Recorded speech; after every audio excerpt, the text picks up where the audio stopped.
that again. In this video, I'm going to show you now how we can connect the MikroTik router to the ISP on its Ethernet 1 interface.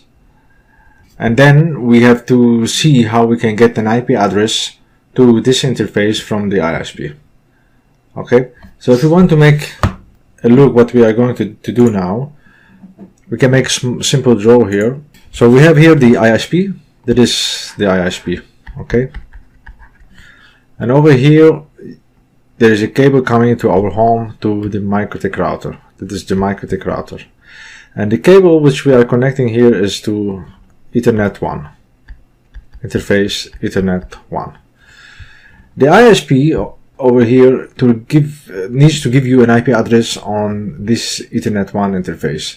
To be able to get the IP address from the ISP, we need to enable the DHCP client on the interface Ethernet 1. So DHCP client needs to be enabled on Ethernet 1. Okay. Why do we need to do that? Because then the ISP can send to this port or to this interface the IP address needed to be able to go to the internet, and of course the subnet mask with it, and the default route. We will have to check the default route. We will see it in a moment when we do the configuration. And also we'll give you the DNS server, and that's because in the ISP here there is a DHCP server which is providing all this information to its customers or to the routers. Okay. Now, it's very important to mention here that in my case, I'm not, from my router that I'm going to work on, I'm not directly connected to the ISP. So this is my MikroTik router, which is the one which we are not working on it. And after this MikroTik router, I have the MikroTik that we are making the implementation on it. But let's say that from here to here, this is all the ISP. Okay, for us, let's think of it like this. So this is the router, is connected to the ISP, and then we have to do the work that normally everyone has to do when he connects to the ISP. Okay, I just want to mention one more thing, that the router over here that we're going to work on, it may have a configuration on it, so we need first to erase all the configuration available on this MikroTik router. So we need to reset it, and then we have to reload it. And then after that, we have to start making the configuration. It's very important also to mention is that on the router, as we have seen in the previous video, that it has ports, okay, or interfaces, 4 interfaces. One of them is the Internet 1 interface, or that's what's called Internet. Okay, so that's one. Then this is taken out. Then we have 3 more interfaces. You need to plug in here a cable to your PC to be able to configure your router. Okay, so you put a cable from your PC to Ethernet 2 port to be able to log inside the router and make your configuration. So the steps we need to do: 1, reset the router. We have to reset it. Okay, then 2, we need to log into it. 3, we need to configure the DHCP client on the Ethernet 1 interface to be able to get the necessary information from the ISP, such as IP address, subnet mask, and the default gateway and DNS. Okay, so those are the 3 steps that we need to do now in this video. So let's go directly and start doing the work. I have here my Winbox is already downloaded. I double click on it, and over here you can see I have a couple of routers. This is the router that we are going to work on. Okay, let's forget about the others. The good thing on the MikroTik that you can log in on the MAC address. Okay, so just click on it. You have the MAC address of the router. You put the administrator, the default username is admin and the password is blank, and then we connect to it. Okay.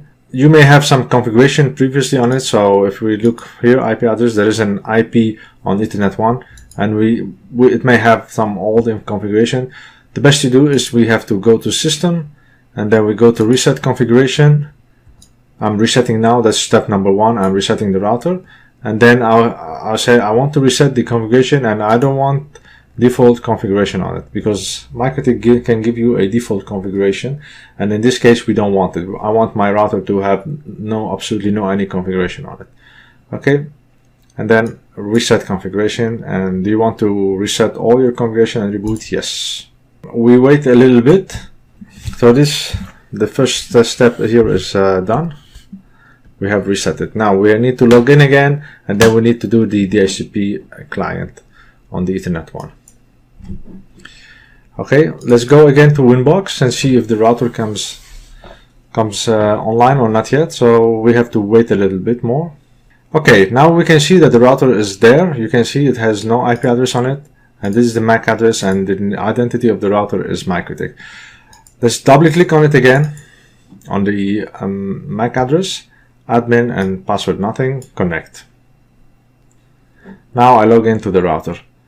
So this is step 2 is done. Step number 3 is to enable DHCP client on the interface Ethernet 1. If we go here to interfaces, you can see how many interfaces we have. We have Ethernet 1, Ethernet 2, Ethernet 3, and Ethernet 4. Okay, Ethernet 1 is the one which is connected to the ISP. Ethernet 2 is the one which is connected to my PC. 3 and 4 are unused. So we go to IP and then to DHCP client, and then I click on plus. And here it's asking me on which interfaces I want to enable the DHCP client. In this case, in our case, we have to enable it on Ethernet 1. Very important here what you see. Use the peer DNS. That means that in case the ISP is providing you a DNS server name, do you need it? Do you need to get it on this router? I will keep it checked, yes. Use peer NTP. NTP is a net is for the timing, okay? That means that it can synchronize, my router can synchronize with the NTP server which is on the ISP to be able to get the correct time on the router. That's something we may and we may not use it depending on you, but I would prefer to not use it. And then at the end, add default route. That's very important to keep it enabled, because in this case the router of the ISP or the DHCP server of the ISP can provide us a default route to our router to be able to go to the internet. Again, so we put interface Ethernet 1, we use the DNS and add default route. If you want, you can just ignore that one, use peer DNS, and you put your DNS server, but you have to be sure that the ISP allow other DNS servers requests to go to their network, or to pass DNS queries to their network. I prefer that you can use it, you can keep it, and then we put add default route and apply and OK. And we look directly that it's now searching for, it's requesting now an IP from the DHCP server. And now as you can see here directly, it has received an IP address which is 10.0.0.209.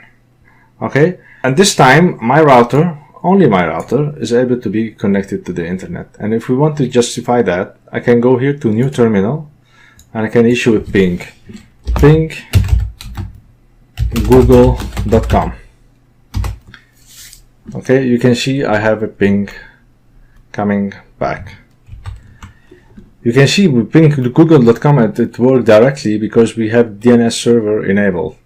Okay, if we didn't have DNS server, it may not recognize google.com. Then you have to ping directly the IP. For example, like ping 8.8.8.8. Okay, so now our router have internet. That's good. That's the first step we need to do. Now, after this step, we need to do the other videos also to be able to get the router able to provide us wireless connectivity to our inside network. This video is finished, so let's go to the upcoming lesson and see what we have to do.